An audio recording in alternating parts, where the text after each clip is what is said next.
Ici Sergio de Microage. Bienvenue à une autre capsule informationnelle sur les 12 points de sécurité que vous devriez mettre en place afin de vous protéger contre les cyberattaques. Aujourd'hui, je suis habillé en cybercriminel.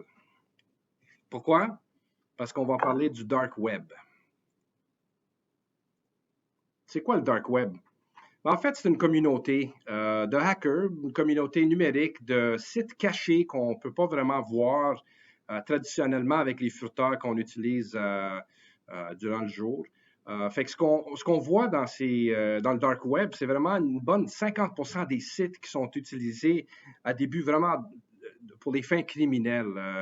Puis en fait, sans aucune répercussion juridique, il n'y a personne qui est capable d'aller pogner ces mondes-là en train de faire de quoi qui est vraiment suspect ou en fait criminel. Pourquoi que ça a rapport avec vous? Ben, en fait, vos données sont possiblement disponibles et à vendre sur le dark web. Si vous pensez que vous êtes à l'abri, puis vous pensez que c'est votre entreprise, que vous êtes correct, il n'y a personne qui va venir vous attaquer, ben, pensez deux fois parce que 50% ou presque 50% des cyberattaques sont vraiment pointées sur les PME. Et 81% des brèches, c'est vraiment par rapport à des mots de passe qui sont disponibles et vendus, qui ont été volés à quelque part, ou des mots de passe sont vraiment faibles.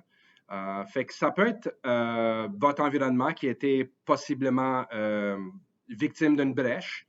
Ça peut être d'autres sites. Puis comment ça fonctionne? C'est vraiment votre personnel qui utilise des adresses courriels qui sont pertinentes à votre entreprise, mais il l'utilise pour s'enregistrer sur d'autres sites. Puis souvent, ce qui arrive, c'est que ces mots de passe qui sont utilisés, il y a toujours une variance assez proche des mots de passe qui sont utilisés dans votre entreprise. Fait que ça devient un peu dangereux si ces données-là sont vendues. Donc, comment on peut faire pour éviter ce genre d'attaque, soit par hameçonnage ou une vol d'identité? Moi, j'utilise toujours les 5 règles de base. D'abord, pratiquer une bonne hygiène de mots de passe. Fait que n'utilisez pas des mots de passe qui sont assez faciles à faire. Il y a une complexité, il y a certaines choses qu'on peut mettre en place en termes de mots de passe et informations personnelles. Et ça, je vais parler d'abord dans une autre capsule informationnelle. C'est très important de ne pas envoyer aucune information personnelle par courriel, soit les mots de passe ou les noms d'usagers, etc. En termes de protéger les systèmes que vous avez en place, les mises à jour, correctifs, la solution antipourriel et une solution d'antivirus de nouvelle génération est très importante. On ne peut pas mettre 1 sur 3, 2 sur 3. C'est les 3 solutions qu'on devrait mettre en place afin de réduire les risques. J'aimerais ça aussi parler un peu au niveau de l'éducation, au niveau de vos utilisateurs. Fait que formez-les, utilisez des systèmes ou une solution de sensibilisation à la cybersécurité qui vous donne une formation en ligne, qui teste vos utilisateurs, en fait pour s'assurer qu'ils savent quoi cliquer ou ne pas cliquer.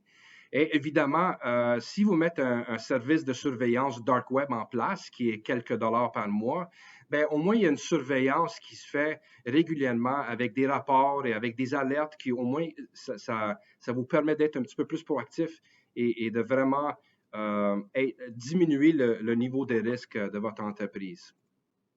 J'espère que cette information a été très utile pour vous. Si jamais vous avez des questions, n'hésitez pas à me contacter et on se voit à la prochaine capsule. Bye bye.